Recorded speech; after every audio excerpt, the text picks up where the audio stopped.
I don't know if It's 7 o'clock. We'll go ahead and call the meeting to order, and we'll start with the Pledge of Allegiance. I pledge allegiance to the flag of the United States of America and to the republic for which it stands, one nation, under God, indivisible, with liberty and justice for all. Happy birthday, dear Tom.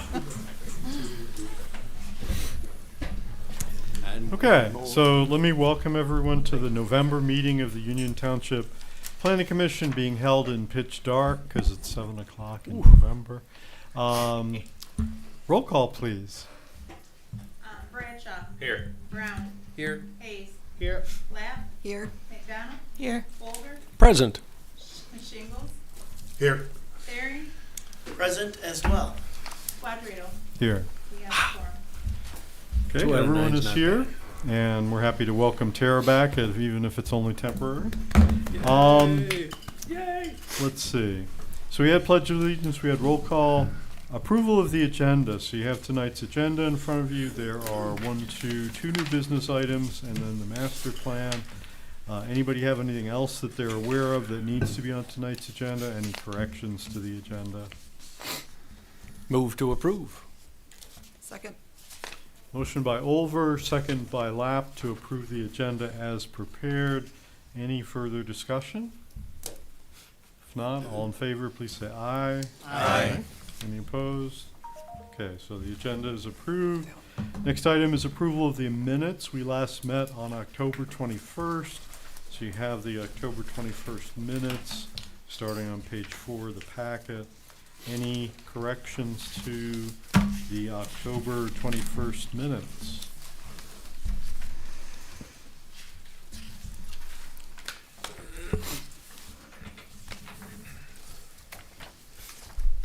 Move to accept the minutes from the October 21st meeting. Support.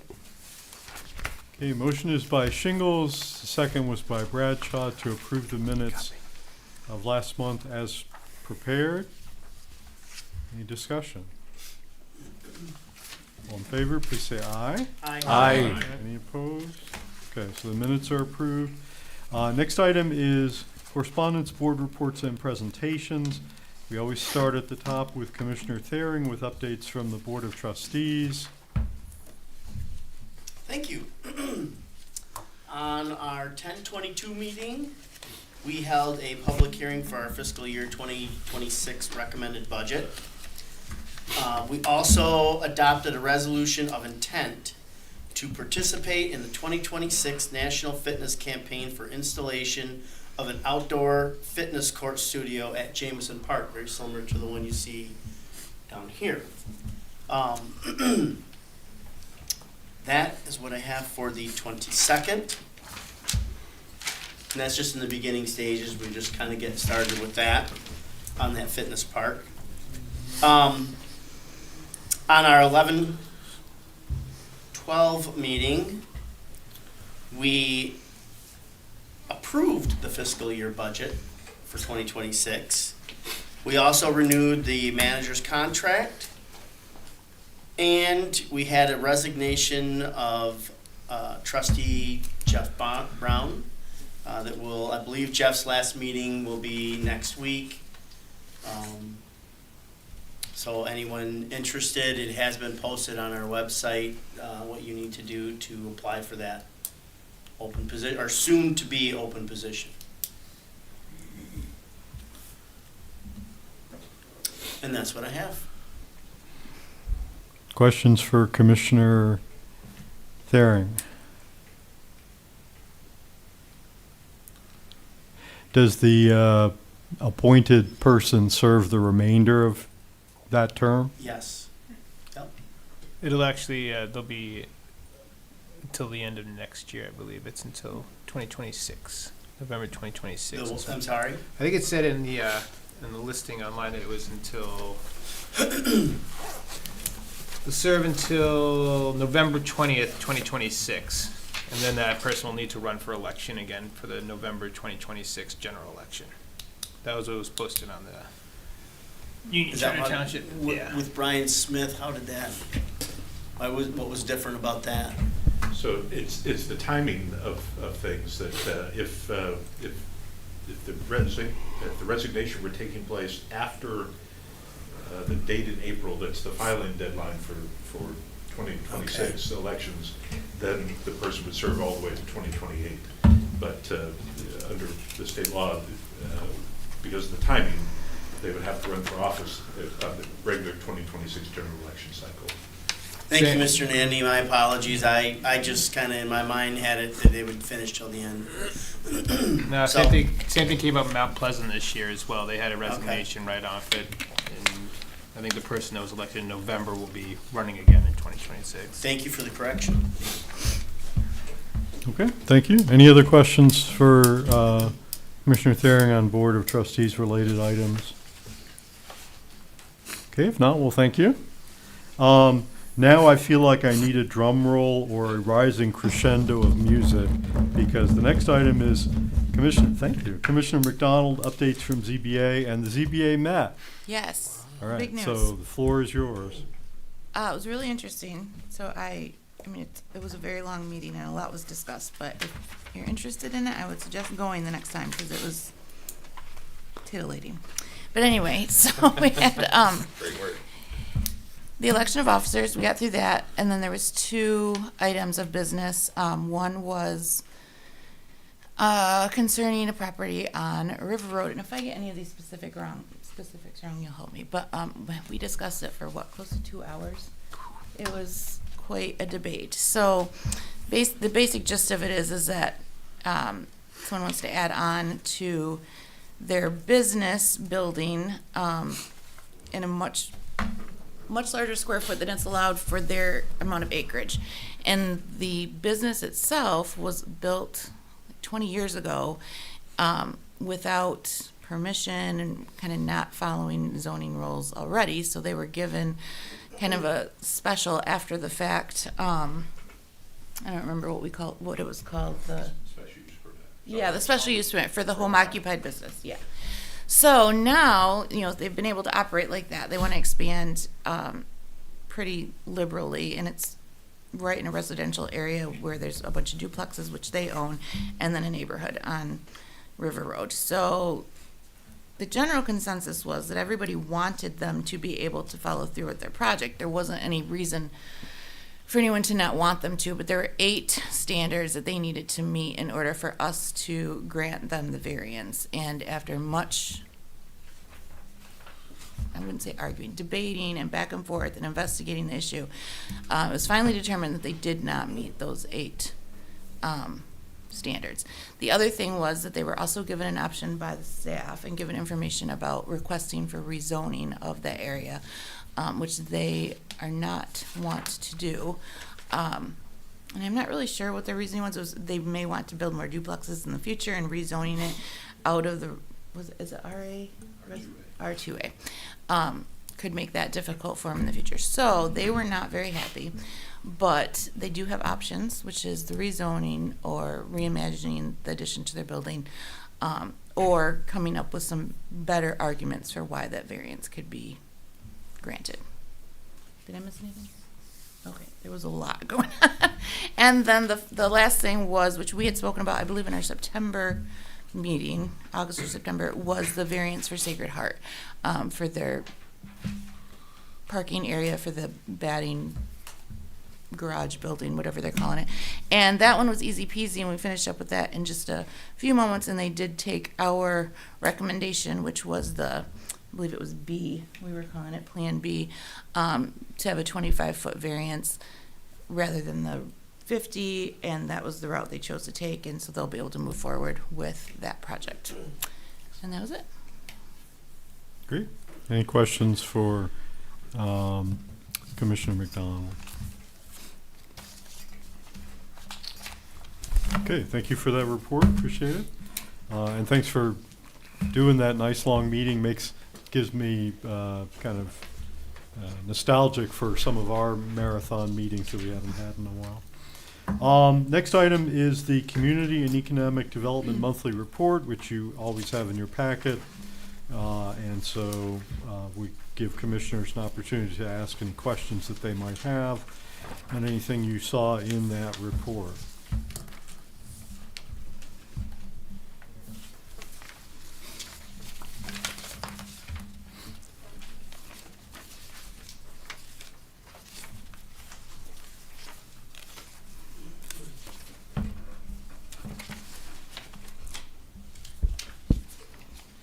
We did have, on page 3 of the report, page 10 of the packet, you'll see the zoning administrator's report on his final site plan approval action for the 2 projects that you've seen that did receive administrative approval of the final site plan under the zoning ordinance now.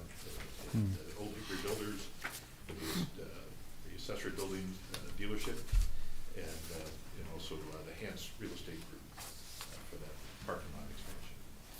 Both fully comply with the ordinance and have been given their final site plan approvals. Do you know if either project anticipates moving forward immediately, or are they waiting till spring?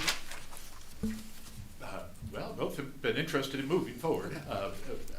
Both, I suspect the Hans Real Estate Group will at this point have to wait for spring simply because the asphalt plants are closed. But they certainly could prepare the site if they wish.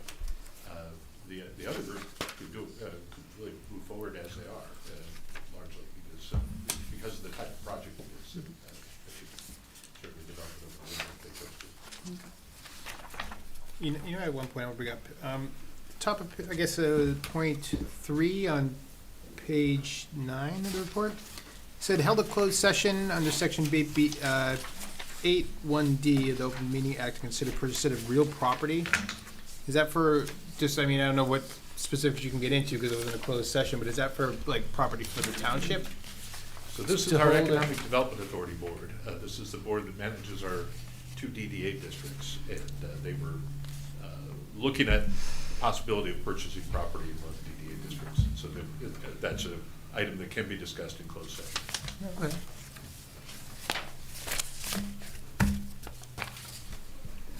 Any other questions from folks?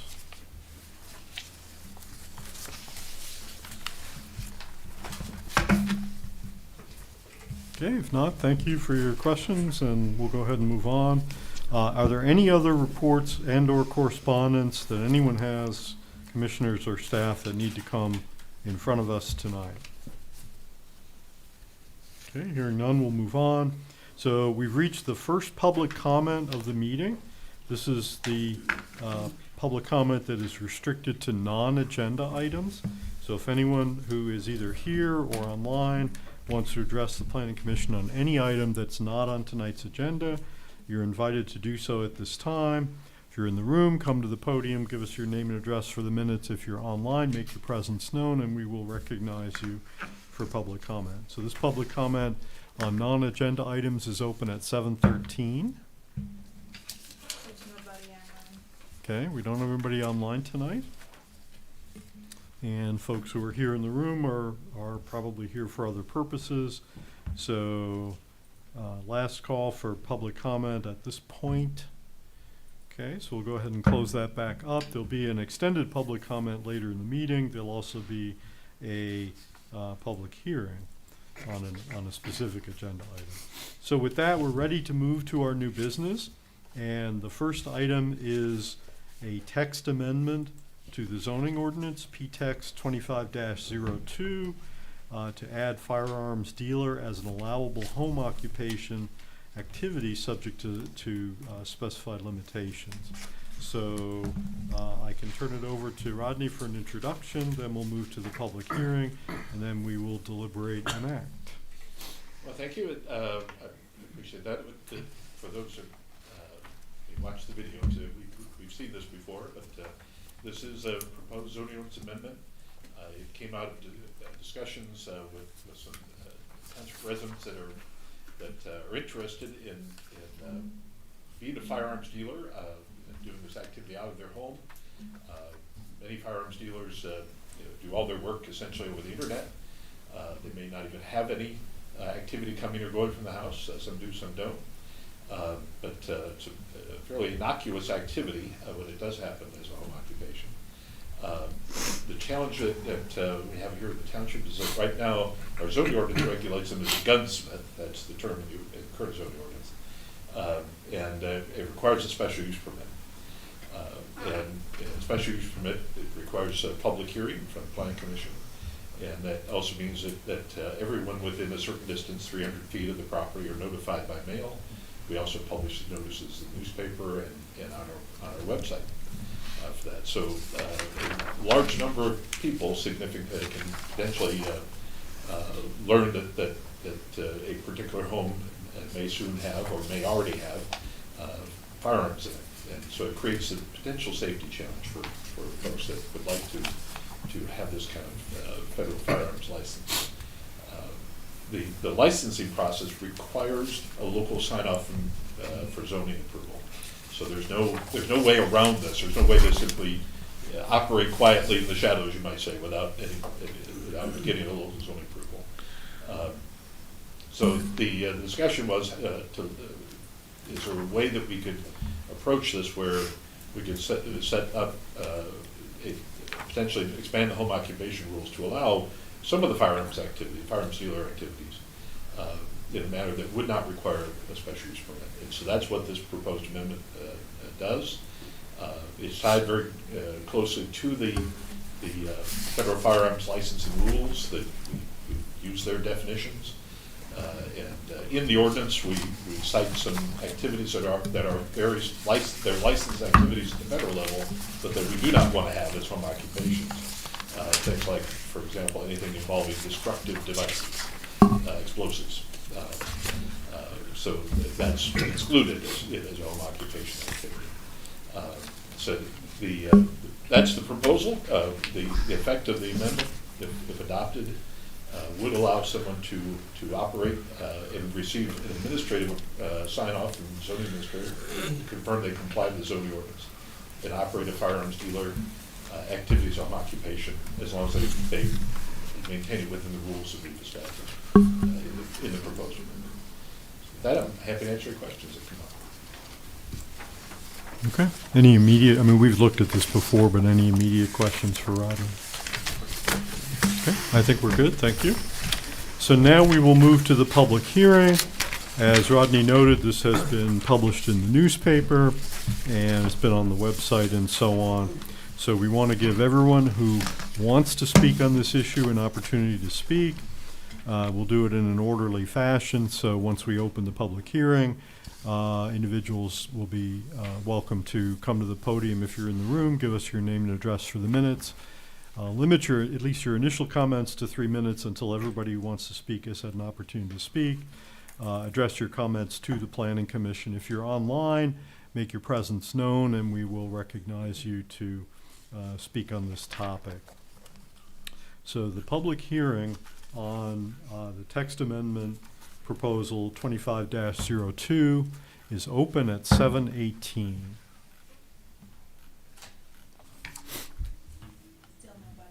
Okay, there's nobody online right now. I'll ask, as I usually do, were there any written or email comments received by the office? Okay, so nothing in writing. Okay. We always listen for the sound of squealing tires. We want to make sure anybody who wants to speak has an opportunity to speak.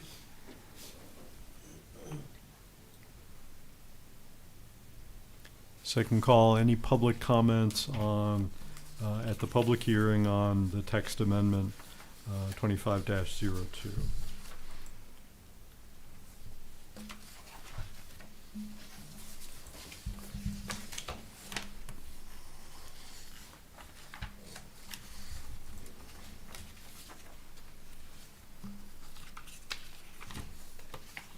And final call for public comments.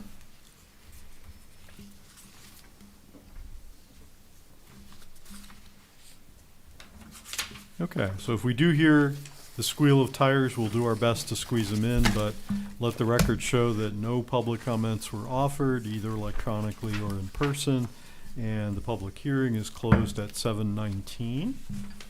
So now we move to commission deliberation and action. Our action will be to make a recommendation to the Board of Trustees to either adopt, reject, or if we want to adopt with revisions the text amendment or postpone it if we chose to do that. So it is before us, open for discussion, open for a motion. We saw this last month, I believe, and so we may or may not have much discussion, but it is open for discussion.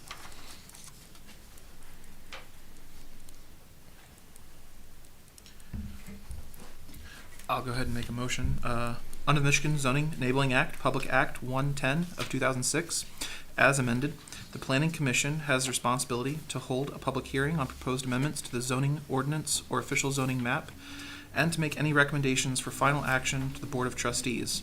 Following the public hearing, review, and deliberation, I recommend that the Planning Commission consider taking action by motion to recommend to the Board of Trustees that the proposed amendment to Sections 2, Definitions, 3, Zoning Districts and Maps, and 6, Standards applicable to specific land uses of the zoning ordinance number 20-06 to add firearms dealer to the list of allowable home occupation and home-based limited business activities, subject to the limitations, to revise the definition of gunsmith, and to add new definitions for firearm, destructive device, federal firearms licenses, and firearms dealers to be adopted as presented. Support. Okay, so there was a motion by Brown with support by Bradshaw. I guess I'll just suggest that in the wording of the motion, substitute the word recommend with I move, Okay. because that's what he was doing. He was making the motion. Well, actually, I recommend that, I move that the Planning Commission take action by recommending, something like that, make it active. Makes sense? Yes. Okay, so motion has been made to make a positive recommendation to the Board of Trustees that they adopt the text amendment, and it's been seconded. Any discussion from commissioners?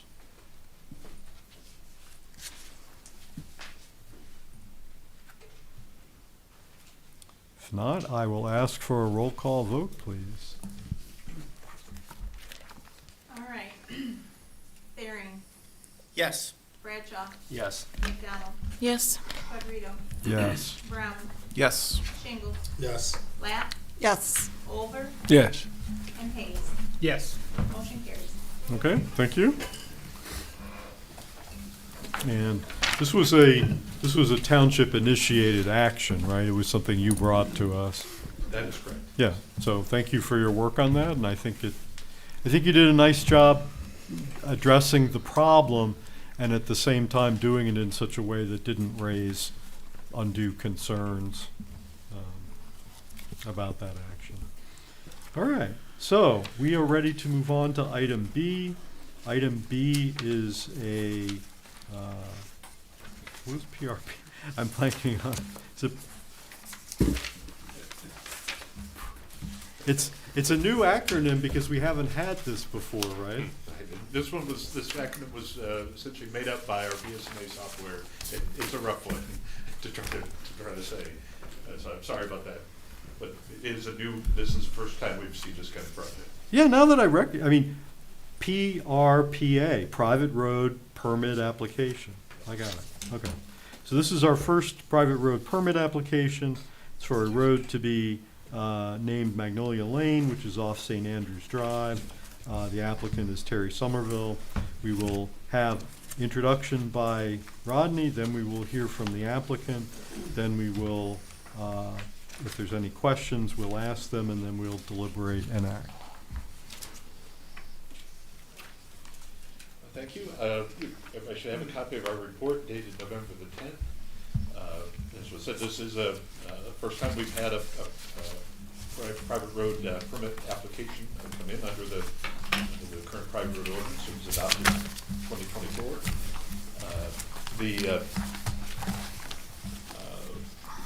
We included a link to the ordinance in the front of the packet there. I thought about including the ordinance in the packet, but the report actually basically details the ordinance. It covers all the relevant portions, so we did not include the text of the ordinance in the packet.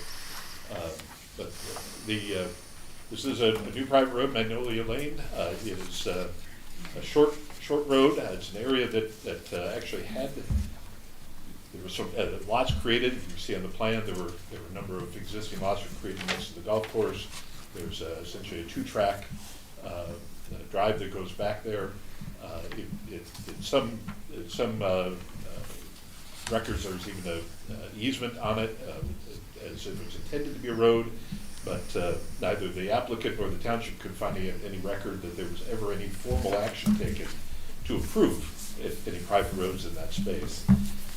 The closest the township took to an action was a water line was extended back into that space. But there was no record of any prior private road approval. So we asked the applicant to follow our current ordinance and to simply get approval under that for what they needed to get the road frontage for the lot that they would like to create. This would serve one house as it's currently done, although it could be extended to serve more in the future. But for the moment, it's proposed to serve as the one house. And so that's why you see the length that's proposed. That's basically go back far enough to create the minimum required road frontage for the lot that the estate lot they propose to create. So in our report, as I said, we go through all the various requirements that apply. One item we noted at the beginning is simply that there is a need for a land combination. In order to create the road frontage for the house where they would like to build the house, they basically need to combine all those lots back together again. So we simply need to have that land combination land commission application completed prior to the start of the construction on the road. My understanding is that that's already in process. The project itself, the road configuration, probably meets all the applicable requirements. There are a couple of details that need to be addressed. One is, if you look on page 5 of our report, page 42 of the packet, in the ordinance there's a table that has some specific design standards in it. And one of them in that table talks about the type of gravel material that's allowed for private road construction. And it refers to 2 types of MDOT standard gravel, either the 22A or the 21AA, as being appropriate for private road construction. In this case, but it also says that the applicant can propose an alternative that, as long as the township engineer finds it acceptable, can be used. They propose 23A gravel on that. That will be reviewed by our township engineer. This project, although this is a one-step approval for the planning commission for a private road permit, there are some kind of engineering things that will need to be approved after they will need to have our engineer take a look at the drainage on it, and they'll also be taking a look at this particular item, just confirming whether this particular road gravel will be acceptable. So those will happen after your approval, but prior to starting construction.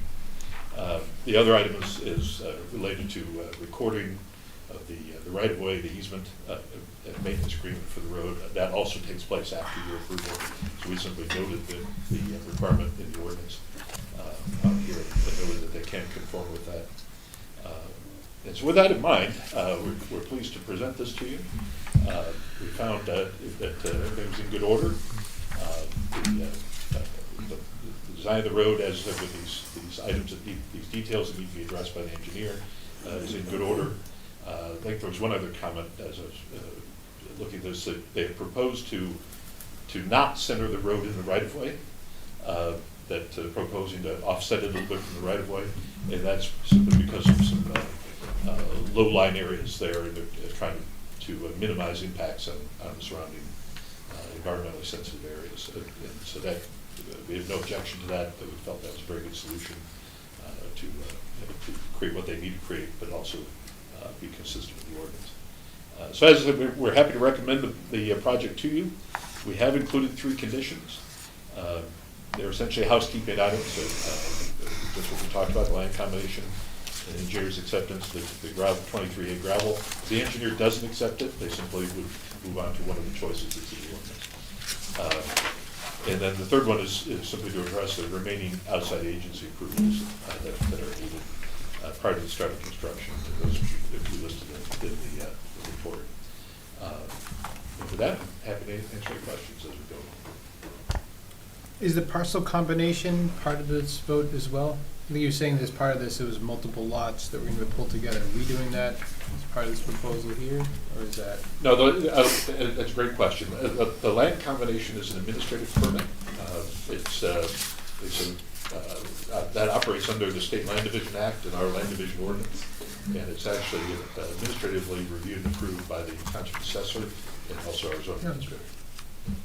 And the current plan is to put all parcel 1, parcel 2, and then where the setback for that proposed house will all be 1 unit? That is the plan, is to essentially create one lot out of that space. And if, in the future, this would not preclude creating additional lots in the future. They would simply have to extend the road to provide the road frontage for any lots.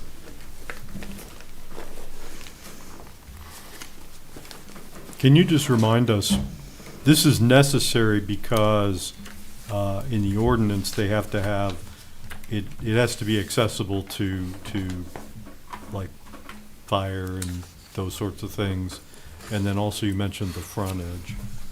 Right, yeah, the zoning ordinance requires that each lot, residential lot created has to have a minimum amount of direct frontage on either a public road or an approved and constructed private road.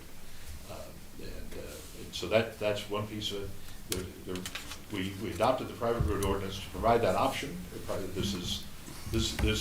What you see is if they were trying to build this as a public road, it would be much more substantial to meet the county road commission standards.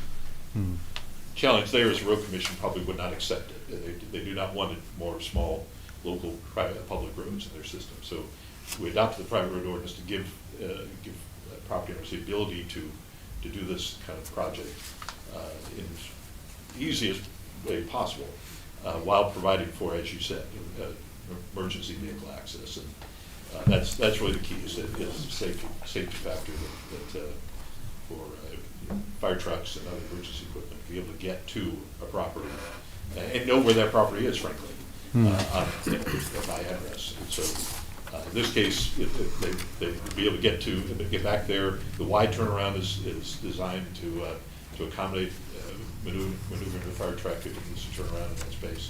But they also can then go down the driveway from there to the house. So, that is an important safety element involved in this. Ronnie, you said the ordinance was created after the county became kind of hesitant towards approving these? Or you said, is that, just kind of get a little clarity there, like, was this ordinance created after, like, you saw like a uptick in denials from the county on these types of roads? And maybe can you like enlighten me to what their reasoning was maybe behind not passing these as much? So, not quite as said. I don't want to give a misimpression there. We actually had a private road ordinance. The prior one was adopted in 1999, I think, something like that, 2000. And there are a few roads that were built under that old ordinance. It was somewhat challenging. It was not clear how it operated, really. It was not very well set up. But it did exist, and the reason really for a private road ordinance is because our public roads are county road commission roads. They maintain them, they control them, and of course every mile of county road is an expense that the county road commission has to take care of. They have to, for a gravel road, they have to make sure it's maintained properly. They have to plow it in the winter if it's a public road. And certainly they have to take care of any repairs that may come up. So the road commission has only a certain amount of money. They have only certain sources of income, and so they have a hard time taking care of the existing local streets that we have. You may have seen Board of Trustees agenda at various times in the past, requests for special assessment districts for road improvements. We just did one for the Fox Meadows subdivision just up the road here not too long ago, where the subdivision agreed to assess themselves, to tax themselves essentially, to pay for repaving of those local streets, because although the County Road Commission does plow them in the winter, they had no resources to or they did not have enough resources to pay for the repaving of the roads. So that's the challenge, and so the road commission, and this is really the case anywhere in the state, road commissions generally do not want to have new local public streets brought into their system. Keeps it off the books. Yeah. Thanks, Ryan, I appreciate it. So I have a question. If they are planning on combining these parcels, and you say that our ordinances require that there be a certain amount of frontage on a public road or any road, what is preventing there to be such a frontage when the parcels are combined? Well, if they were combined, then the frontage would be created on the road, because the new lot comes all the way up to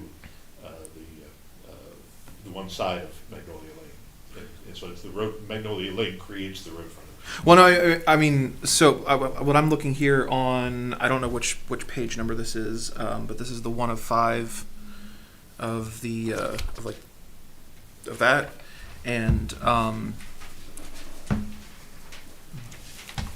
you're so they're suggesting that parcel 1 and parcel 2 be combined, and I mean, if that were just to be a driveway instead of a private road, like, is there not frontage on the what is that, St. Andrew Drive? Like, I guess I'm not understanding, like, what is the requirement that prevents that from counting? There is no frontage on St. Andrews Drive. Okay. Yeah, the frontage would, those existing lots have no frontage on any public or private road right now, the existing lots back there. They were created a very long time ago under a very different ordinance. Gotcha. And so the goal here is to set this up so that the house can be built on the site where they'd like to build it, in relation to the golf course. And so the path to do that was to combine the parcels together, create one lot that would then have frontage on Magnolia Lane. Okay.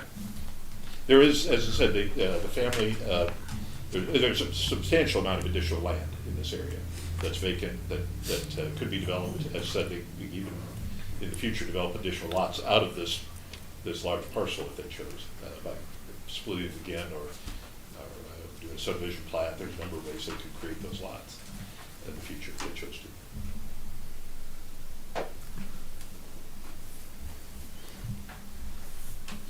Okay, I think we're good for now. Thank you. So we'd like to hear from the applicant.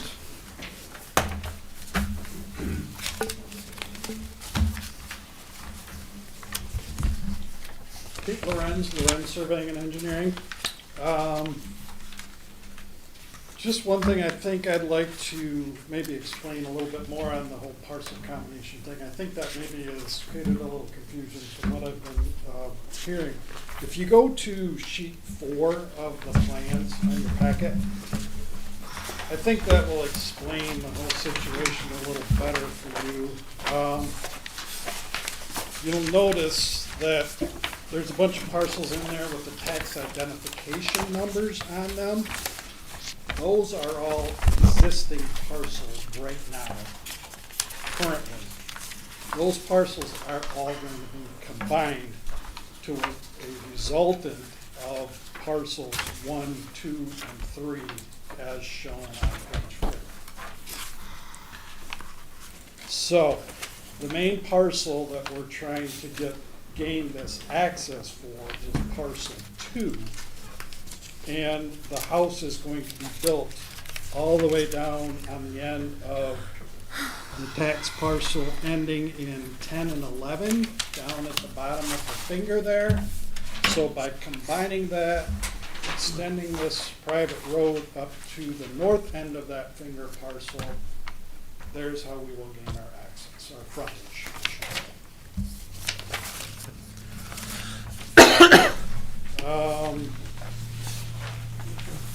As far as the conditions go, I don't think the applicant has any issues with the conditions that we're proposing. The division itself, we've already prepared the parcel descriptions, we've surveyed them, we've got an application, we're ready to go as far as the combinations go.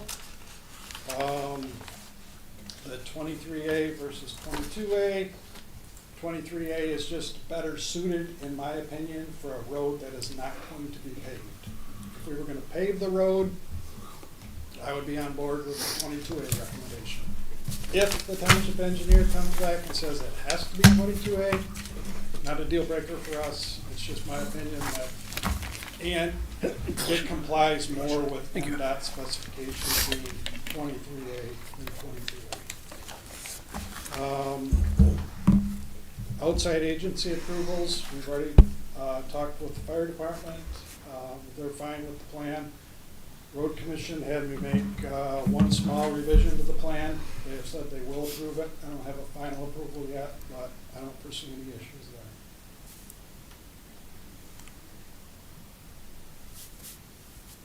That's pretty well all I have. If anybody has any questions?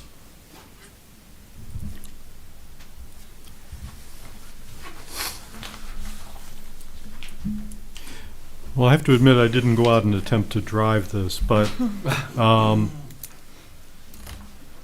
is the golf course that is being referred to on here, is that actually the north side of Riverwood? That's correct.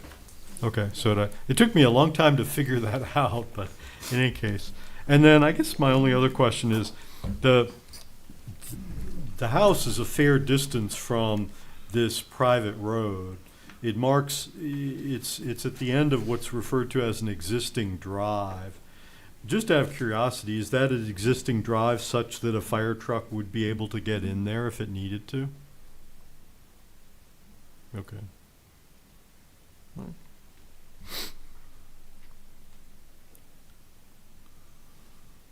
Other questions? Questions from commissioners?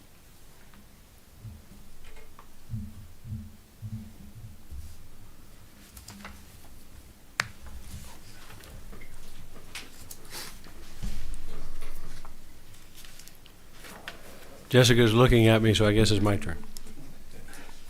I move to approve the PPRPA 25-0001 private road permit plans dated October 28th, 2025 for Magnolia Lane, a 24-foot wide gravel private road located off of St. Andrews Drive in the northeast quarter of Section 19 and in the R1 Rural Residential Zoning District, finding that the proposed private road can comply with the requirements of the private road ordinance number 24-01, subject to the following conditions. 1, approval of a land combination application for the 8 existing lots shall be required prior to the start of construction for the new private road. 2, township engineer acceptance of the applicant's proposal to use MDOT 23A gravel for the road surface in place of the ordinance standard 22A or 21AA gravel. And 3, conformance to the remaining requirements of section 12.0 outside agency permits and approvals of ordinance number 24-01 prior to the start of construction for the new private road. Support. Okay, so the motion was by Olver with a second by Thering. Any further discussion?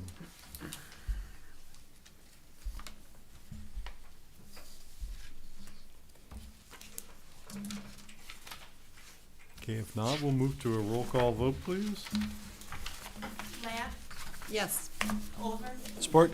Squadrito, Yes. Brown, Yes. Shingles, Yes. Barry, Yes. Bradshaw, Yes. Hayes, Yes. McDonald. Yes. Motion carries. Okay, thank you. So, good luck with your project.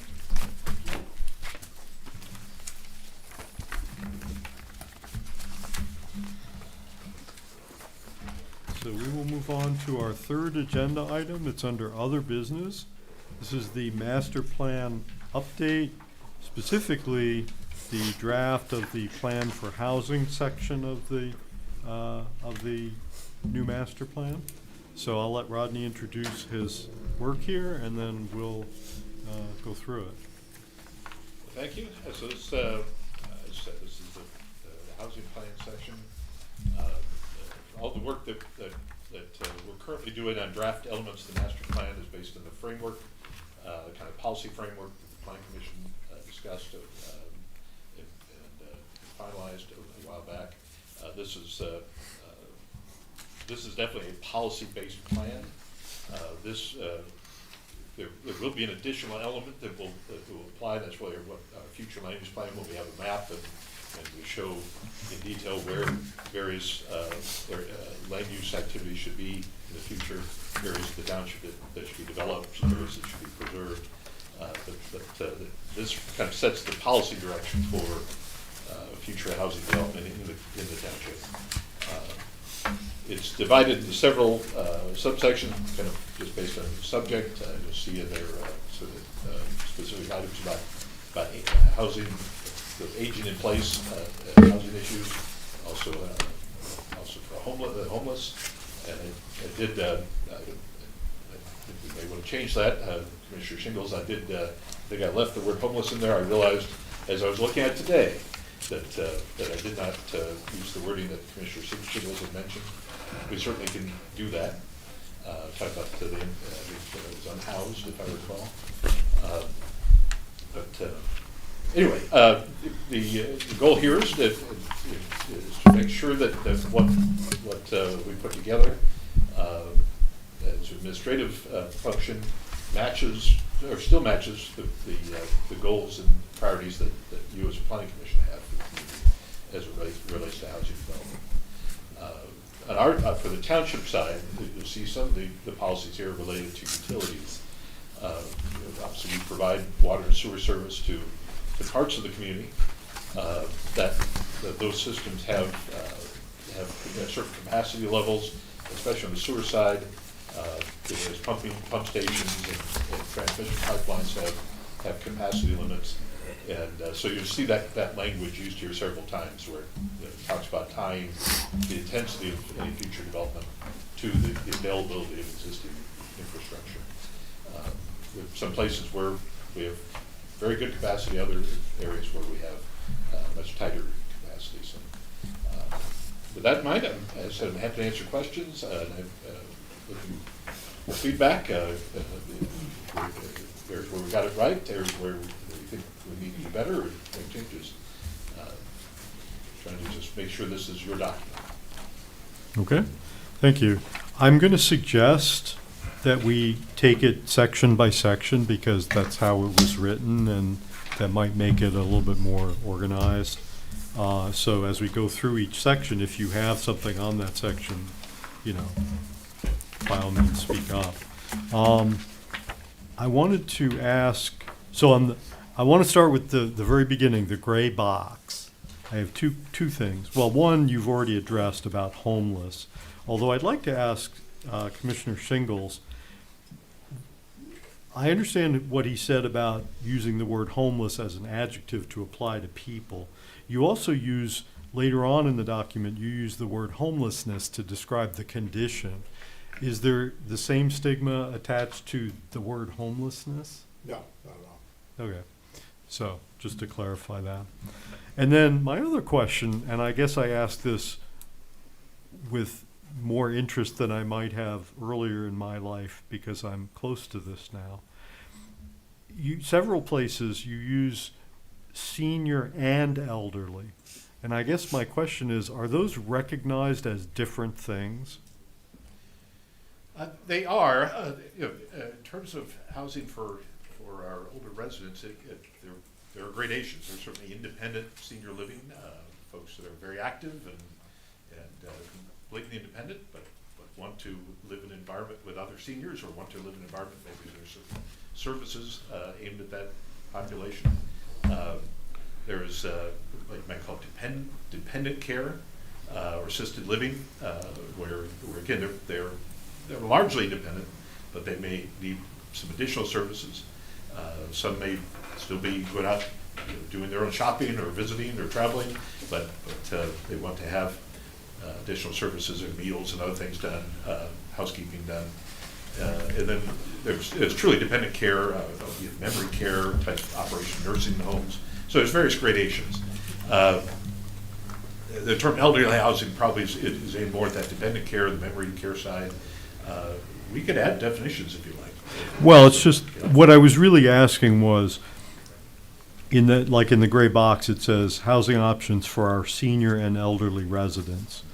are senior residents and elderly residents describing two distinct groups of people? I would say so. I don't recall the customary timeframes are, but you might think of seniors as, unfortunately, those of us that have reached that age of 55, I think, where I can get a senior discount at Culver's now.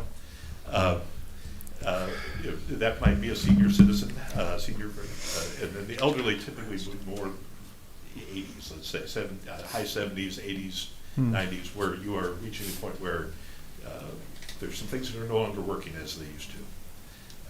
And perhaps you're not as mobile or not as independent as you once were. Yeah. Okay. Well, I mean, if they're recognized terms of art, then I'm not, I'm okay with it. I just was curious because I hadn't really thought about it that much. All right. So anyway, let's take up section A, housing development infrastructure coordination policy. So this is on page 1 and 2 of the report. It lists, or of the document here, the plan lists a series of things that the township will do. Did anybody have any questions about those, or comments, concerns? I do. I'd like to understand the number 1 when it says direct new residential development, and then it later on it says away from areas not currently served by both municipal water and sewer. And there's lots of words in between there, so I'm just trying to, when I look at direct away from, I want to make sure I understand exactly what you mean by that. It is awkwardly worded. I think this is actually out of the current master plan, but you'll see elsewhere where it talks about directing higher density development into areas that are already served with these utilities. We have an existing service area for our water system. We have an existing service area for our sanitary sewer system. They're not the same, actually. We have water lines that go further out than the sanitary sewer does. And it's really the sanitary sewer district that determines where development activity is going to take place. Because if you don't have access to the sanitary sewer system, then you're working with the private septic system. And in order to have a private septic system, you need a substantial amount of land. You need to have the right soil types. And even then, you have some significant limitations on how big of a house or how many bedrooms, how many bathrooms you can put in that house based on what the capacity of that system can be. So the goal here is to encourage new development to take place in those areas we've already planned for it and already extended and provided for our water and sewer system. Both systems do extend in areas that are pretty rural right now. They're intended to be developed, they're zoned to be developed, and planned to be developed in our current master plan. But the land has not yet been developed into housing. So we'd rather have that new development take place in those areas where those utilities already are, rather than having a developer require or request extensions of those utilities further out. Would it be possible for somebody to, let's just say, own 40 acres and they want to develop a subdivision? So I would consider that an intensity greater than low density, but has neither water or sewer. Is that something you would discourage? Well, that's what the plan does. Yes, as proposed. Frankly, our current master plan discourages it as well.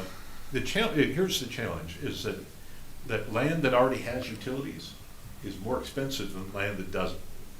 And so there are some developers that deliberately seek out the cheap land that's beyond the end of the pipe. It may be well beyond the end of the pipe sometimes, because it's a lot cheaper to buy that and then run the pipe to it. But when you do that, you first of all, you create kind of scattershot development. You also create very significant challenges for maintaining that system. The township system, it is an expensive one to maintain. The township surrounds the city of Mount Pleasant. Our utility systems surround the city of Mount Pleasant. In some cases, they go through the city of Mount Pleasant, just as there's some places where city pipes go through the township. But to a large extent, our system is a circle around the city. That is not the most efficient way to manage a system, but it is a system that works for this community. But we want to make sure that whatever extensions that we make to the system are done in a way that minimizes the amount of maintenance, minimizes the cost of maintenance in the future. So if we're extending sewer out into the areas that are planned and proposed to remain rural, we are also then having to maintain that 5, 10, 20 years from now and longer. So the goal is to really to operate within the system we have and to maximize the use of that existing system before we look at any further expansion. We have, on the residential side, we have plenty of land available. If you remember the housing study that we looked at a while back that was done by the Bowen Research Group, there are a large number of parcels. I don't remember the total acreage, but it was a very significant acreage, hundreds and hundreds of acres available, currently zoned and planned for residential development, and with utilities in place for that development. So there really is no need to expand the system further until these areas that are already planned for it have been developed out. But if it's, I guess, thank you. I guess what I'm looking for is somebody that doesn't care if you expand it. They have a 50-acre parcel. It's not anywhere near sewer or water. And so therefore their parcels could be big enough to, however for sewer. That's what I'm getting at. Is that something that they could be, no, you're not, they wouldn't necessarily be allowed for that project? Are you talking about developing a private sewer system? No. No, you're talking No. about building a well and septic then? Yep. Oh, okay. Sure, yeah, as long as they're following the ordinance requirements, that anybody can build a well and septic. And you certainly can have a rural subdivision where you might have 2-acre lots or 5-acre lots or whatever it might be, where the lots are served by water and sewer. Absolutely. I'm sorry, well and septic. They're served by well and septic. Okay. Yeah, then just the word, That would be, the term, that low-density rural residential, this is a term that's in the master plan. It's in the future land use section of the master plan. It will be in the future land use section of the new master plan as well. And so that term in the master plan is kind of defined as rural residential, exactly what you're talking about. I mean, I have no issue with letting somebody know all the options, and I think that's great. I wanted to make sure that wouldn't prohibit somebody from proposing a project, and it's not going to, based on what we're saying. So, anytime I see directing and away, I'm thinking maybe they wouldn't be able to, but you've kind of cleared that up. So the one thing that I would mention is that there have been some developers. I haven't seen a lot of it recently, but certainly was very active in this area 5-10 years ago. Developers wanting to do a big project like you're talking about, take 50, 100 acres, and simply build their own system. They said, we will have our own water community well, we'll have our own private packaged sewer plant, and it will be run by the homeowners association. We will be self-contained. We don't need your sewer. If your sewer is 2 miles away, we don't need it. We're going to have our own. And that's really one of the things this is attempting to avoid, is to say that's not appropriate.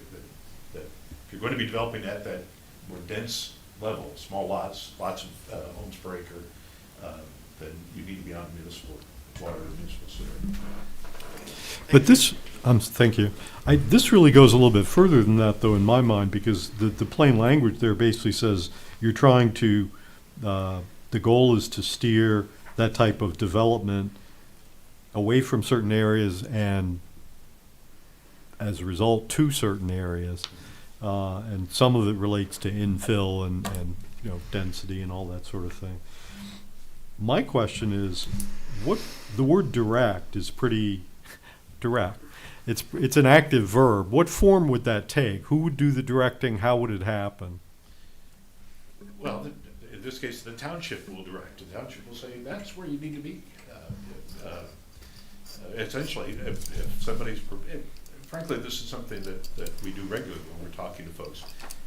We want to help people be successful. If they have a project, they have an idea, they have something they're looking to do. Our goal in working with them is let's see if I can help you make that happen.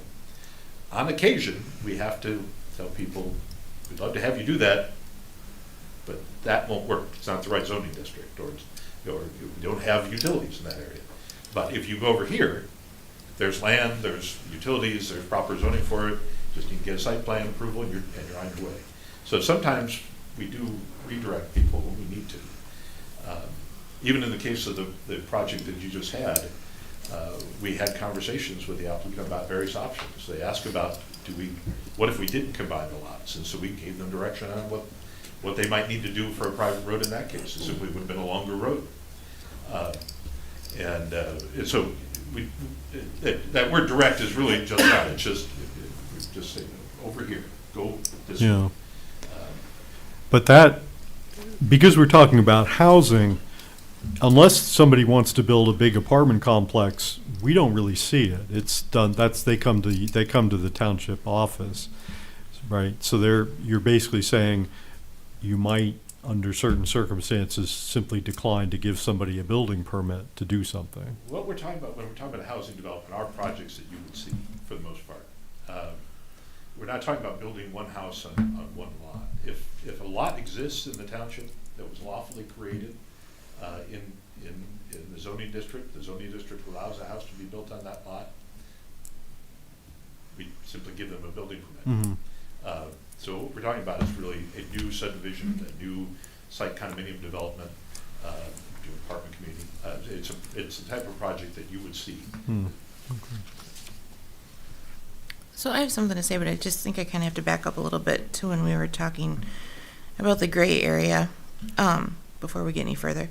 So one thing that I know firsthand is really lacking in our township is housing for disabled adults. And I noticed there's like a small mention in the beginning. The purpose of the plan uses the word inclusive and uses the word abilities.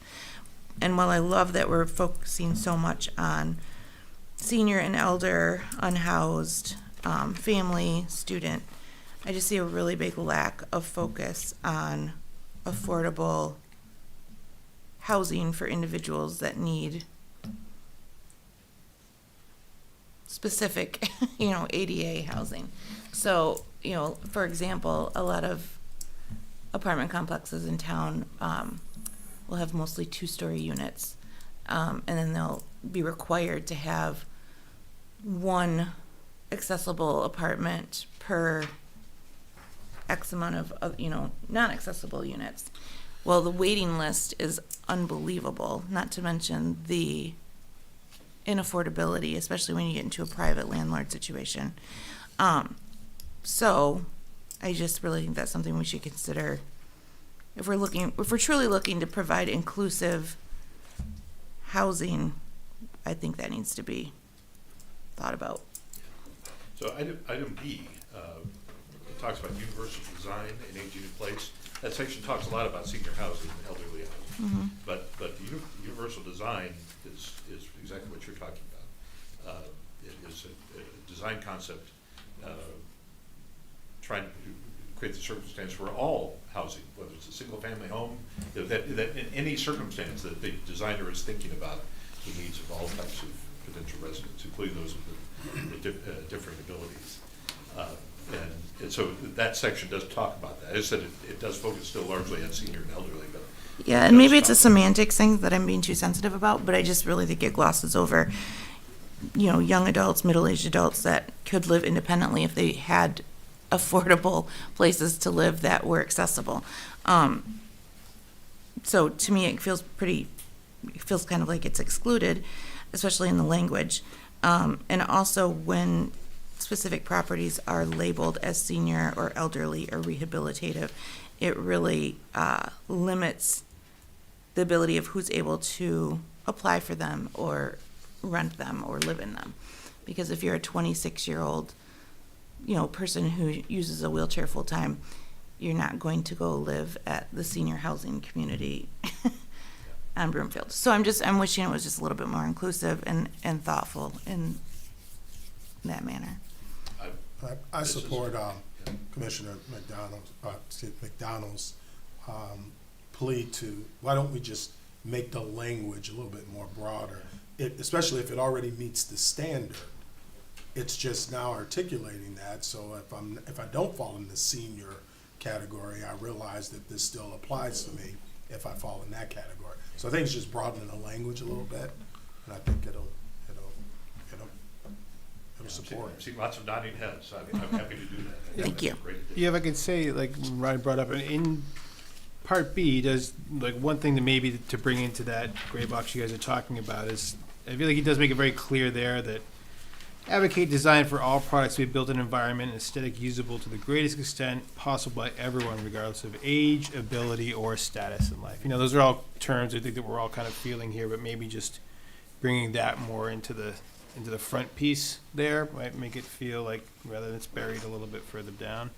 But also to touch on Commissioner McDonald's point, I think it's great to see the support for these type of things in the language here. But like she was saying, when the wait list is off the books and we only have a requirement that's, what is it, 1 out of every... I'm not sure of the numbers, but it's kind of like how we look at parking lots. And, if you have, and I'm just making these numbers up here, if there's 100 parking spaces, 2 of them have to be, accessible. So it's the same way with apartment buildings or housing units. If you have 100 units, 2 of them are, these are numbers I'm making up, don't quote me, have to be accessible. So there's just a very, very, very low number, and the waiting lists are years and years long. Yeah, so maybe is that something to consider, that our requirements maybe need to be adjusted? Maybe is that something that we need to get more teeth in our enforcement when it comes to this stuff, because obviously if we're seeing such a big swelling of need for this, it's not being met by private developers, as the current regulations are set. Maybe it's just something to look into. Do we need to adjust that to I think make those things, encourage more available units that fit these requirements that we're promoting in the language. And it sounds like you would like to add that as a specific additional policy statement to adjust our ordinance requirements, maybe even add some incentives to prioritize having more units that are fully accessible within a new development. Would that be accurate?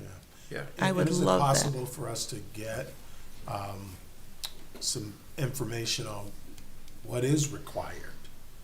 Commissioner McDonald said, I'm making up. Right, I don't know the numbers. I probably should have looked them up. Units, just so that we can be a little bit more educated to better inform the narrative within here, because that's what we're communicating. But then, maybe that's strengthened by some policy as well that helps to move that needle, especially if the demand is as obvious as it appears to be.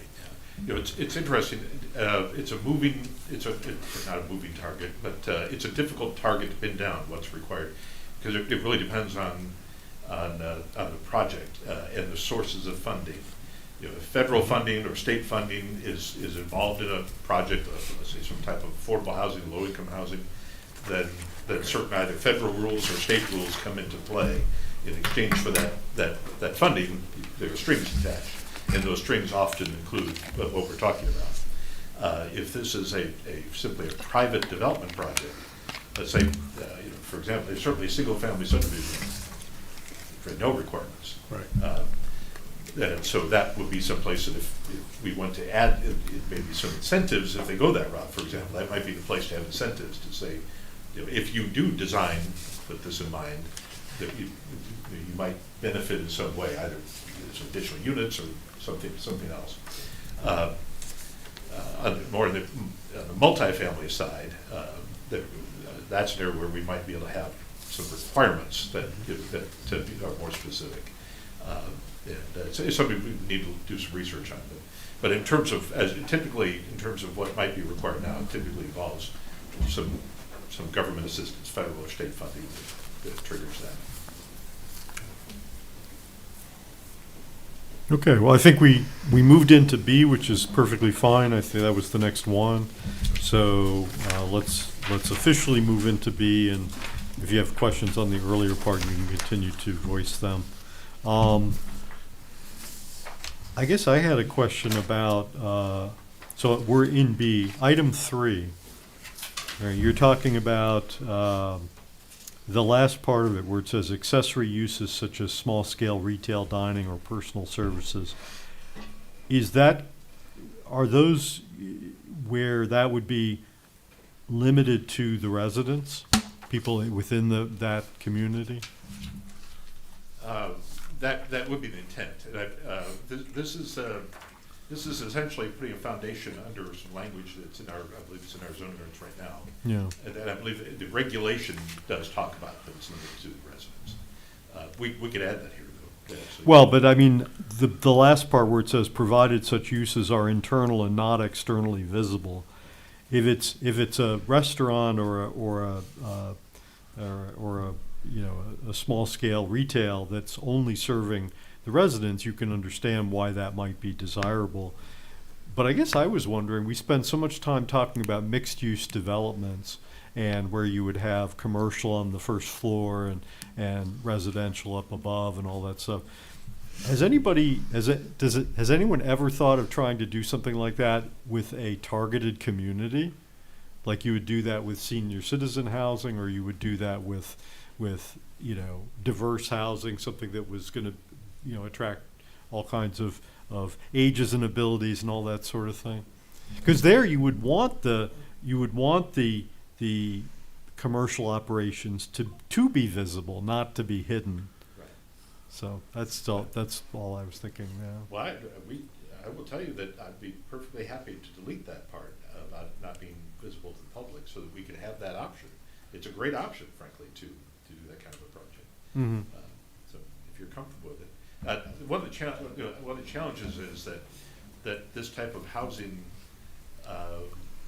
is allowed in our residential zoning districts. So, which are zoning districts are not really intended or set up for substantial commercial activity, general commercial activity. Mm-hmm. So that's kind of I think I suspect that's a reason why the language was Yeah. but it does not have to be. If you would prefer to keep that a little broader and just eliminate that provided such uses are internal, that last clause, happy to take it out. I could see where that type of thing belongs in the zoning ordinance, but not necessarily in this. I've seen some nodding heads again. We'll take that out. I just wanted to just add quickly, based on what you mentioned, Rodney, about incentivizing. If you look at B5, that's incentivizing. You're working in partnership opportunities to potentially provide funding and other incentives, whatever those incentives are. I don't know what's legal, but that really speaks to helping seniors to stand. It can be the same with abilities, but I think that statement is a good start point for where you might start with other incentivized language in other areas, because it speaks to specific examples and potential outcomes. So it might be something worth looking at in other areas as well.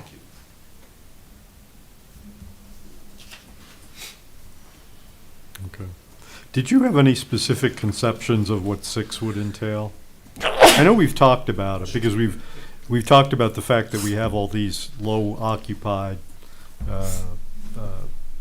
student developments that were built in the 90s and early 2000s and whatnot. And I know you mentioned that specifically elsewhere in the plan, but because when I read that, I was thinking of seniors at keg parties and playing disc golf and things of that nature, but I don't think that's really what you meant. I actually seen it the other way. I've not seen it myself. I've simply read about this, seen some video news piece or something on it. And it's actually the other way around, where a assisted living facility had some space, and they were looking. Somebody came up with this idea and said, "Why don't we invite some students come in that could help us? Maybe some students that are thinking about going into this career, and they can live here, and they would provide some service time essentially, and simply sit with residents, eat with them, that sort of thing." So that's what they did, was they brought the students into the senior housing, into the assisted living. And some remarkable things happened as a result of that, for both the students and for the seniors. I'm not sure if it would work as well, bringing the seniors into the student housing, but all things are potentially possible. Mm-hmm. Okay. No, I think it's very aspirational, and it's a good idea. Other things on B? So we'll open it up to C, which is housing development design and proximity policies. These largely are intended to put a foundation under our zoning ordinance requirements. I'll tell you that's so. I mean, we have residential design standards for single-family housing and two-family housing. We have design standards for multifamily housing, for accessory dwelling units. So these are essentially the policies that underlie those ordinance regulations. Okay. I did see something on item number 3 on page 4 of the document, page 48 of the packet. And I'm not sure if I'm just not reading it right or if it's a typo. It says, an ADU may be developed and uses of on a lot in the township. That should say, and used, I think it was probably the intent. Yeah, that's what I thought. No matter how many times you proofread. Used if or used, you may developed and used. Used on, I would think. Just used on, Just developed no and of. used. Okay. Well, the thing is too, that's, spell check won't catch it because they're both valid words that are not misspelled. The AI might, but if you're just using spell check, it wouldn't. Well, in this case, we had spell check, of course, but we also had 2 sets of human eyes that read through this in detail at this time. So I'm glad that we have, that's one of the reasons why we have 9 sets of eyes also looking at it, and catch these cases.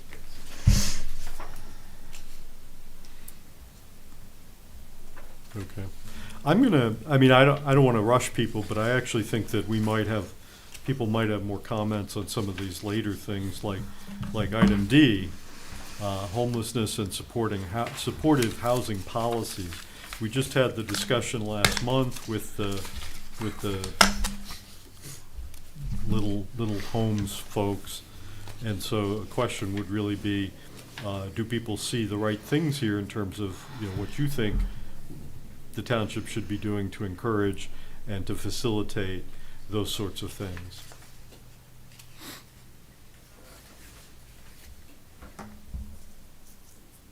I thought I could bring up. I wasn't here last month, so I'm familiar. I looked over the notes and what was brought up last time. I'm pretty familiar with the proposal that came about.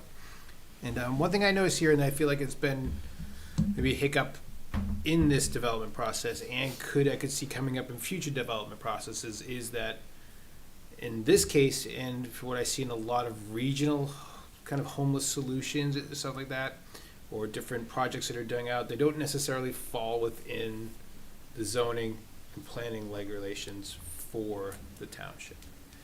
And different townships have been looked at creating their separate ordinances for how unhoused developments. Some of them have looked towards, like I think what was maybe coming here, which would be review processes coming through for each different variance, like in these, not having structures that are connected to municipal water or sewage, I think, for them. I guess I just wonder, is that something that we should look at or have the township review? Like, where have we seen success in these type of development projects? What type of zoning variances have they put in, the requirements they have put in where they've not only seeing success with these type of projects, but also where we've seen the best laid intentions not come through for the people that they're trying to aid. And I guess that's just what I'm saying, versus, and I think what's the wording in here, which is just that all must comply with our current zoning standards and regulations. So I just want to make sure I know what you're talking about, because sat on the board of the Isabella County Restoration House for 5 years and just recently resigned. And while I was there, we worked on the project to stop using the rotating shelter design and move into a permanent building. So one of the big problems, and I think this might be what you're talking about, is that it kind of fell through the cracks as far as what it's considered. So it's not considered a multifamily, dwelling, because it's not. They're kind of all living together, but it's not a group home either because it doesn't meet those definitions. So that was a pretty big impediment as far as like trying to get the wording correctly so that it, certain things could be approved in time and permits, and it all worked out, thank goodness. But maybe it would be beneficial to have a word that is already included in our master plan. So we wouldn't have that problem if another shelter wanted to be, or, came about in Union Township, and it very well could have. We were looking for property all over the place, and that one just ended up fitting our needs the best. But I thought that the PUD, which we talked about the last time, was identified as the best option just because of the flexibility of it. And that basically, if you present a rationale within that. would it be better can to define it though a little bit, or just leave it for interpretation when it comes up? The prospective applicant that presented was at a previous meeting had expressed a desire that we have essentially have a zoning district where what they would like to do would be allowed by right. Somebody come in and get site plan approval for it. And what I've shared with her, what's been shared with her by others as well, is that if the township were to write an ordinance that tried to create conditions where we have a zoning district, we have a set of standards that would allow the scope of activities that she's proposing, we have to look beyond what she's proposing. We have to look at kind of more comprehensive ordinance. We have to consider all the possibilities that might come into play there. You mentioned some examples of others. There's not really there's not a pattern yet, I would say. We're really still early in the game. Tremendous experimentation going on all around the country in this particular area. Lots of very innovative ideas. Some are working, some are not. Kalamazoo just had one that didn't work for them, and they so might be working for Lansing though, which maybe procured a lot of those same projects. But lots of experimentation. So not a time really to be able to say, okay, we have a kind of set of standards, standard ideas we work with. But definitely time of innovation. The challenge with writing an ordinance like that is we're actually going to end up far more restrictive than what might come in and be approved if they do follow the plan unit development process, the PUD process. Because then we're only looking at what they're proposing to do. Our scope narrows down. We're looking specifically at the activities they're proposing, the site they're proposing it on. How does that affect those neighbors around it? What services or infrastructure is needed to support that project? And so our scope comes way in. We're not talking about all these other things. We're not talking hypothetically about, well, what about this? What about that? What about these? We're right down on what's on this plan. The PUD, many communities, I think I mentioned this before, many communities for the plan unit development was added to the State Zoning Act back in the 1960s. It was added to it for exactly this idea. Be able to have a way for a developer to propose something innovative that didn't fit into the zoning boxes. But nonetheless, it might be a great addition to a community. Over the years, in many communities, as they've had projects where maybe it didn't turn out the way they wanted, or maybe they had a developer that abused the process, or kind of took advantage of the community, took advantage of that flexibility. Often PUD rules get more and more complicated. We can't have that happening, so they add restrictions. And pretty soon you have essentially a mini zoning ordinance that is as complicated as maybe the regular zoning ordinance is. Our PUD regulations are deliberately designed to be flexible. They're deliberately designed to allow exactly what they're proposing. If you come in, show us what you're thinking, put it on the plan. And if there are things that don't meet the regular requirements, setbacks or height or land use, whatever it may be, there's a provision in there, it's titled regulatory flexibility, where they can put right on the plan, this is what the ordinance requires, this is what we would like to do instead, and this is why it's better. Because that's what we ask for, is how is the alternative to flexibility, how will that make the project better, essentially? How would that benefit the community, how would that benefit the project? And they just put it right in the plan. And if the plan is approved, that flexibility, those changes become part of the zoning of the property. Whatever's on the plan is the zoning of that site, once the PUD plan and rezoning is adopted. So it is the method to do this, and it allows us to be, especially for something like this, it's so specific, and not broad. We're very likely going to have 5 or 10 of these types of facilities in our community. We're very likely to have one. Maybe at some point we might have 2. There might be another homeless shelter or a different kind of facility, but we're never going to have 10. So with such specificity, the PUD is really the best approach, because it gives them the ability to propose it, gives you the ability to look at it, consider it, and to work with them. How would this work, and actually see it, and actually for the neighbors to also see it. Normally the rezoning, you're going from one zoning district to another, you're going from residential to commercial, and there's a lot of unknowns. Well, what are you going to put there? Well, we're simply rezoning the property commercial. We can put anything that your commercial district allows. With the PUD, it's specific. Neighbors can come in and see the plan. They can see the changes that are proposed. So I think the ordinance calls them limited deviations. They can see exactly what the use activity is going to be, because it's going to be written right on the plan. Here are the land uses allowed under this plan.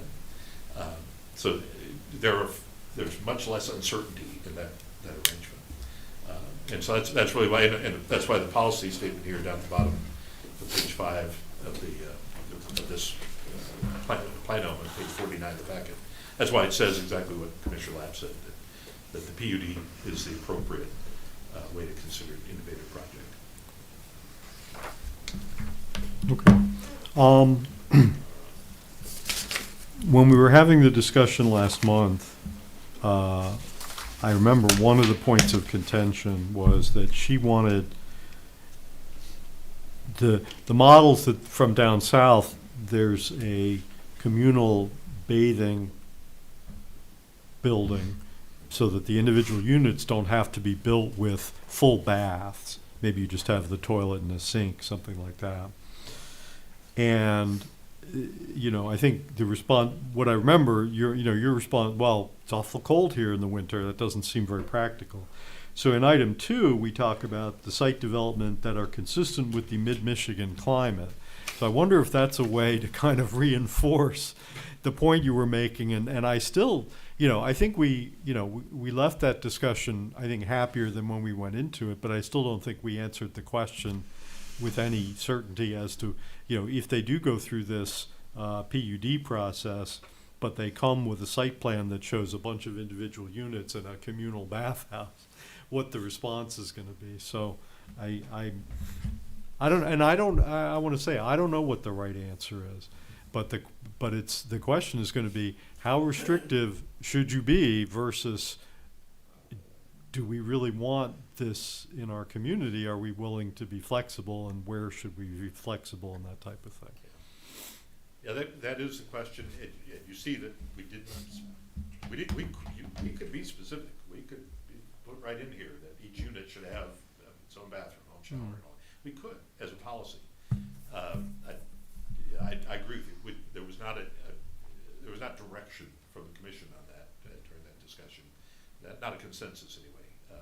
It is a serious issue, and it is, I think, going to be one of the items that might require a number of hours of deliberation, like that zoning board of appeals meeting, because it is one that they clearly want. They've talked about it over and over again that it's needed. And what we've told them was, if you're going to propose it, put it right on the plan, how this is going to work and why this is the best possible approach and why it's necessary. Put the statement, the argument, right there on the plan. Put it all right there, like I said, an operation plan. How is this going to work so it doesn't become a problem? That kind of thing.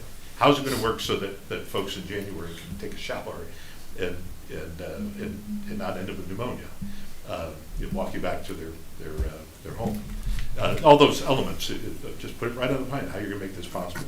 It makes the plan longer. There's a lot of text in the plan when you do that, but it's necessary, really, to put that argument right on the plan so that if the plan is approved, there you go. This is why we did it. It's right there. I did leave it open. I agree.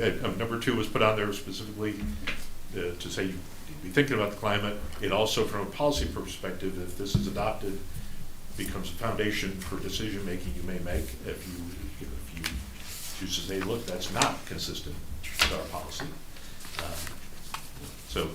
I'm sure that that's going to be a significant item of deliberation this week, if they ever do apply for PUD. Okay. Well, I do think that's an important part of this whole thing is how we deal with that topic. So definitely continue to think about that. Any other comments on D while we're here? Okay.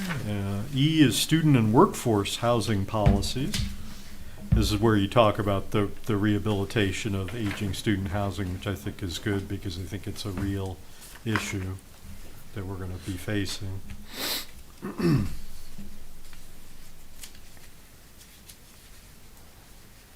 You see there, at item 5 there, you see the echo of the item we talked about under the aging in place, kind of carried over here. A little different language, but essentially the same idea. Mm-hmm.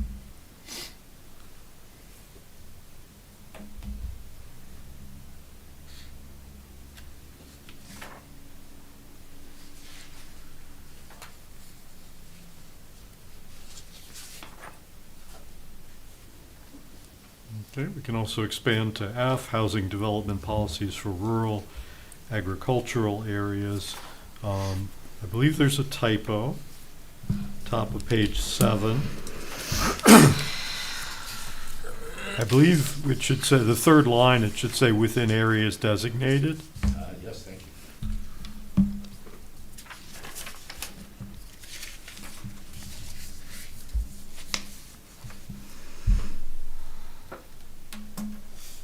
I mean, even though I'm finding a couple of these things, I mean, the bottom line is that the thing was really pretty nicely written and had obviously been gone over carefully and was in good shape by the time it came to us.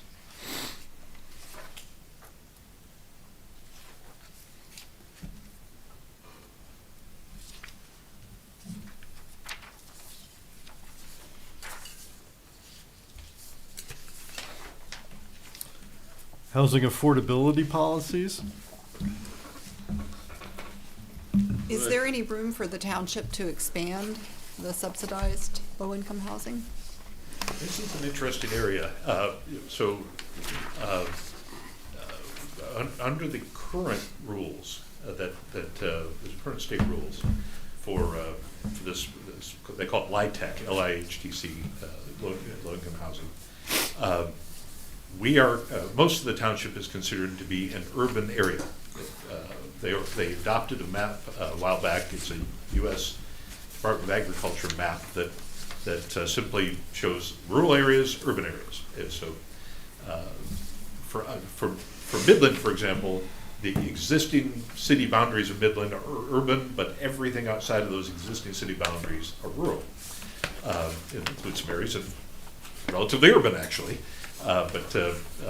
From Isabel County, they took a different approach. And it's one of the few places where they took this approach. They drew a big rectangle, and that rectangle includes the entire city of Mount Pleasant. And it includes our township to the east border, over to Somerton Road, and up past River Road to the north, and down to Deerfield Road. And then the west boundary of that rectangle is right out front here, Lincoln Road. And everything within that giant rectangle they call urban. And while that does include almost our entire sanitary sewer district, almost all of it, it also includes some areas that currently are very rural. Anyway, but what they call urban is really, basically, if you're declared urban, you are competing for tax credits with the city of Detroit, Grand Rapids, Warren, Kalamazoo, the very large communities, which we are not. If you're rural, you're competing with other small towns and townships and rural counties. It is much easier to get those tax credits on the rural side, frankly, because most of those rural communities don't have sewer, so they have very little capacity to build, significant projects. But on the urban side, it's nearly impossible to get those tax credits, but especially what they call the 9% program. That's the more lucrative tax credit. It more easily fills the gap that is needed to fully fund these low-income housing developments. So the challenge is that most of the townships is currently declared urban because of this map. The state is looking at that issue. They're looking at how they can resolve some things like this. But for right now, every low-income housing developer that we've talked to has been looking either to be west of Lincoln or south of Deerfield.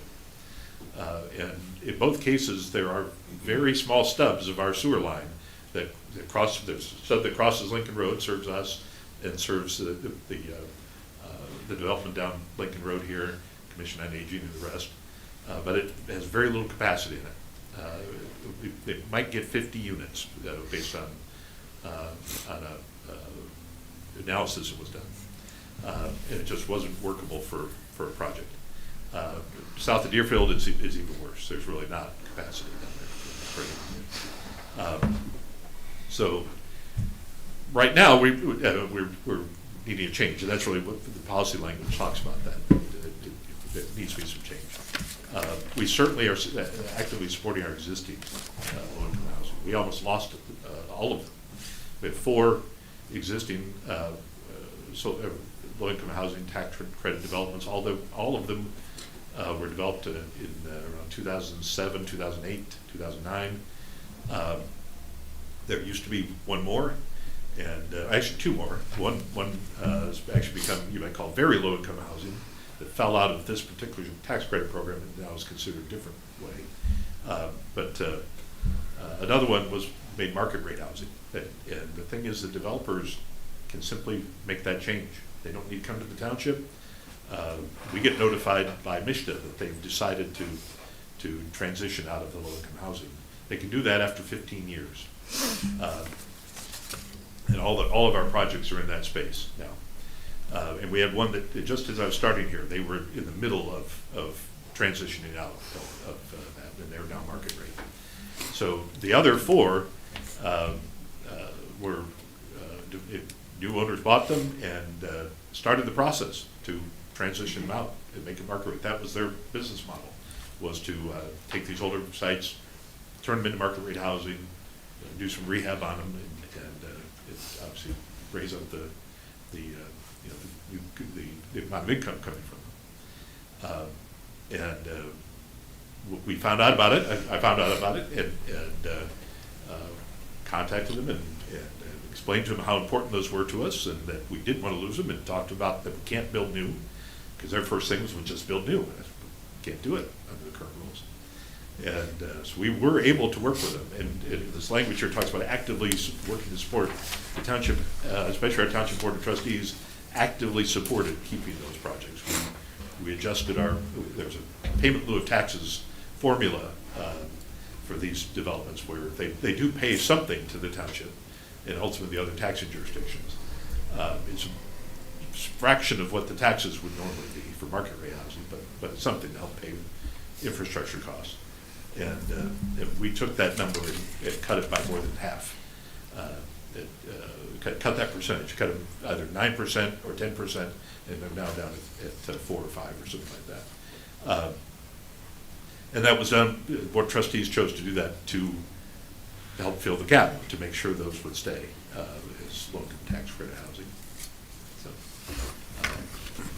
that's kind of where we are in that side of things. I was really surprised by the first sentence of that section, that Isabella County has been the only federally recognized persistent poverty county in the state. When I think of the counties to our north and northwest, and that none of those others were on that list, it just surprises me. Roscommon's close. Yeah. Very close to qualifying. We don't want to be like casting aspersions on our neighbors, but No, Lake County, I always thought was one of the poorer ones around.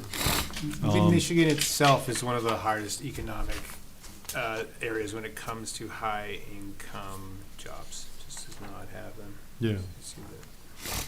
But I was curious, I mean, the kind of conventional wisdom has always been that Isabella is anomalously high because of the student population. Because any student that lists, as their home, lists this as their home, is likely to have a lower income than a non-student. Any sense of, is that not a valid view of that, or is there? Well, I'll tell you what I would suggest. Everybody should have a copy of that housing study that Bowen Research Group did.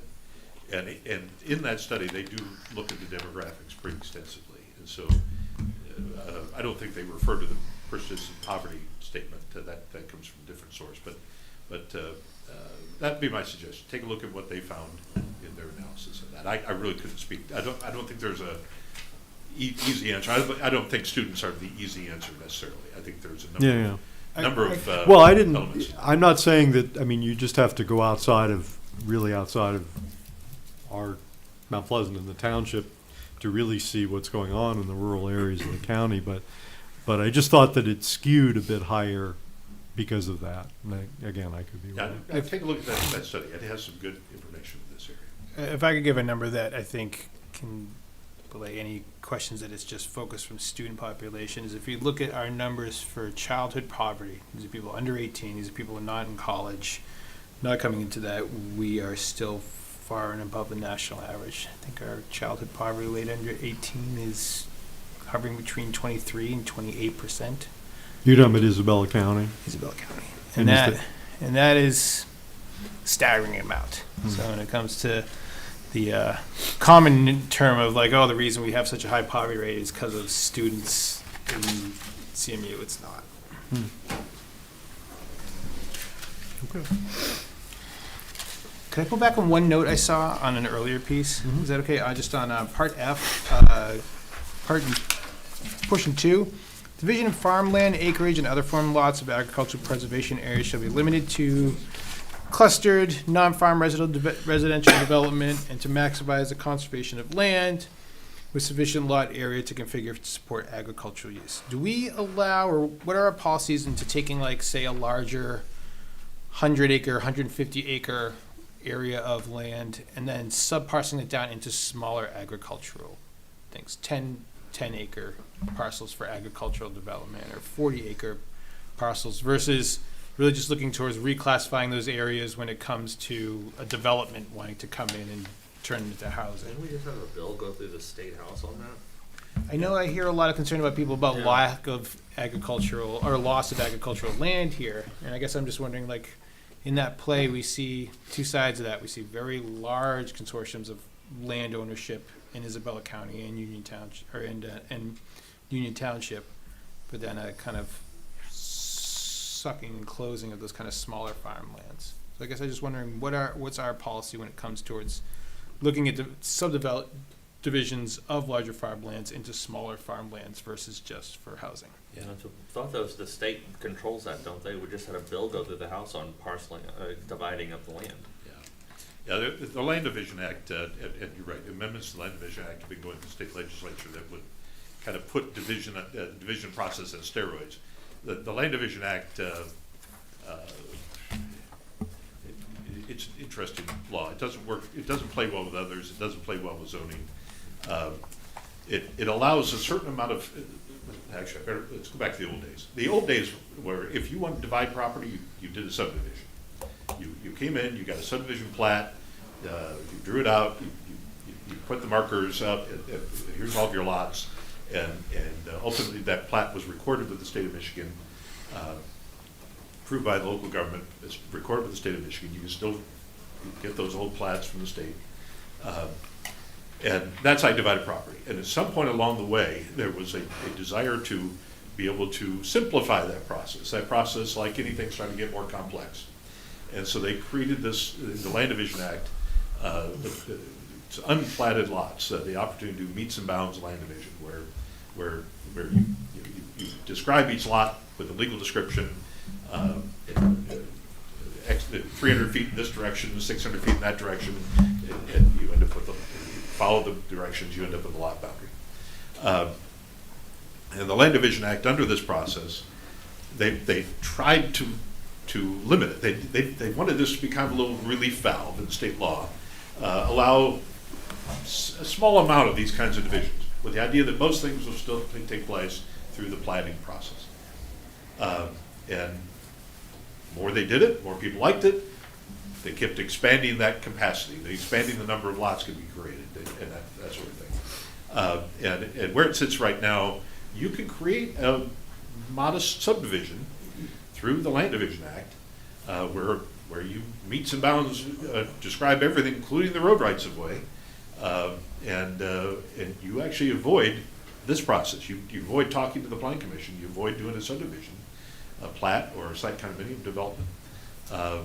Those lots that were created years ago that you saw were created that way. Meets and bounds, land division. They were created with very little oversight by anybody. Nobody looked at that. Like I said, there were no roads. They just were created. The person had this idea that someday they might want to develop something there. The problem with that is that you end up with a circumstance where unintended consequences got magnified. Well, they're about the state legislature right now in these bills, and I don't know exactly where the bill is right now, but I think it's gone to the. So no, NTA's been talking about it a lot. I think they're about to vote on it in the state Senate. I think. I think maybe it's gone through the House and yeah. to the Senate. Yeah.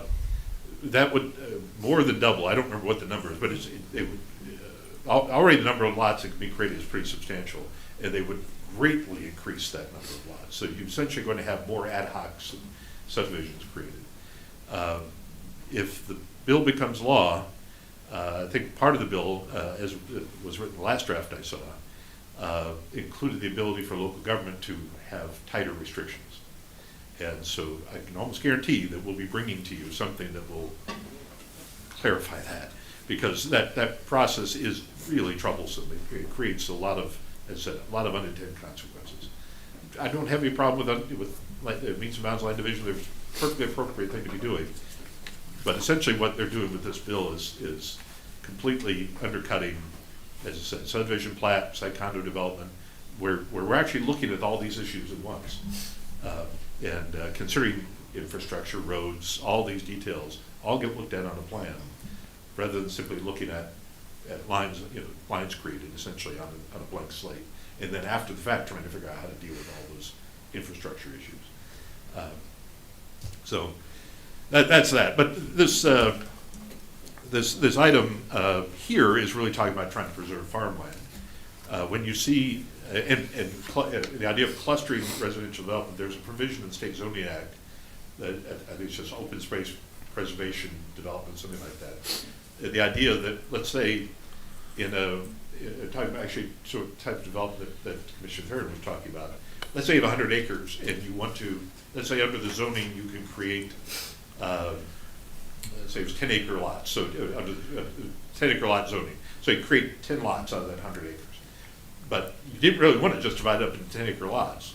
You want to have 10 home sites, but you really wanted to preserve as much of the farmland as you could.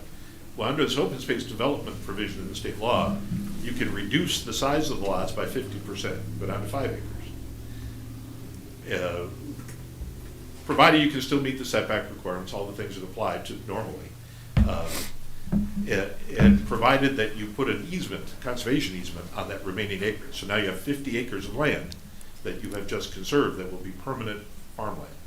And you have 10 5-acre home sites.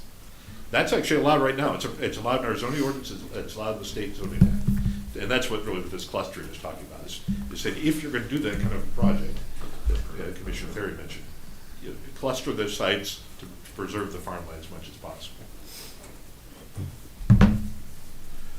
Okay. Any comments on the remaining couple sections? Well, actually, there's really one remaining section and then a kind of a some concluding remarks. Each other housing-related policies.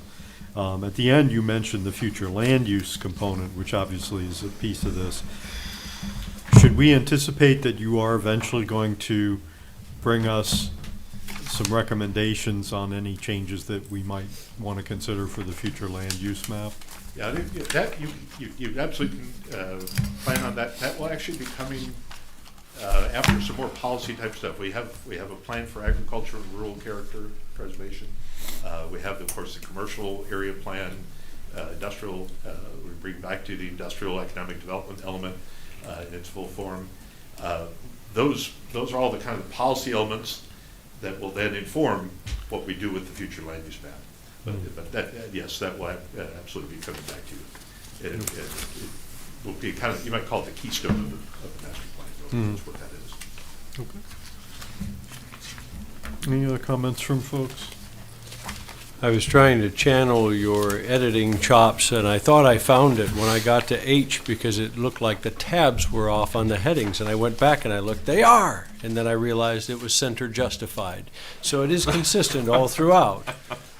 If you'd like, I can do something different. I think we just, originally I did not have the A through H in there. I prefer left justified, but I think that's maybe nitpicky on my part. Well, I leave it up to you. Which would you prefer, left justified or center? You have The more center. of a designer's eye than I do. I did not notice that. Is there a preference among the commissioners? I like it the way it is, but. I would be more concerned with what that color is eventually going to be. Oh. I don't know. Actually, what you see is the color. Right now, it's just gray. Yeah. But I'm assuming in the printed plan, it's going to be some color. Of course, we're probably not going to print very many physical copies of the plan. Maybe just for us and a few other people. Stuff doesn't get printed anymore. It's kind of sad. That's a good thing. All right. So if you do have any further thoughts about the housing one, hold on to them, write them down. We'll definitely want to take them into account as we go through this. So moving towards the end of the meeting here, we've given you some feedback and we look forward to seeing those additional pieces. Extended public comment. Anyone who's out there, whether they're in the room or online, is invited to address the Planning Commission on any item, whether it's on tonight's agenda or not. Extended public comment is restricted to 5 minutes on any issue. Just give us your name and address for the minutes and comment away. Extended public comments open at 8:53. Nobody online. Nobody online. Our audience departed some time ago, so we'll go ahead and close extended public comment again until December. And then final board comment. Any comments from board members? Thank you for your work, Rodney, and the rest of the staff on getting this Well together done. for us today. Thank you. I do have one before we close. Okay, I'll recognize Rodney. So this is just an item for your enjoyment. The holiday lighting on Pickard Road is going up tonight. So tomorrow night you will be able to enjoy it, or if you're up at 3 in the morning, you can enjoy it. They will be working on it during the overnight hours. But the holiday lighting will be up all along Pickard Road starting tomorrow. We're looking forward to seeing it. City. Oh, I should add on. I'll see it at 4 o'clock. There you go. I should add one. This is in Union Township, but Mount Pleasant is hosting on December 6th their downtown Christmas extravaganza. Over at the Broadway Theater, we're going to be hosting Letters to Santa and some free movies going on all day. So if you're out and about and cold, feel free to stop by the theater and warm up for a little bit. Okay. And Rodney, I want to thank you for pointing out that Culvers can discriminate against me for at least 5 more years. I was horrified when they offered me the senior discount. I said, really? And he said, yeah, 55 or older. And of course, like, how did you know I was 55? Right? Elderly discounts. Our beard. Yeah. All right. We're off from that. So we've completed our agenda, and we'll stand adjourned until December. Same Happy here. We're the Thanksgiving, same age. everyone. Happy Thanksgiving. That's the one I was thinking. Drive home.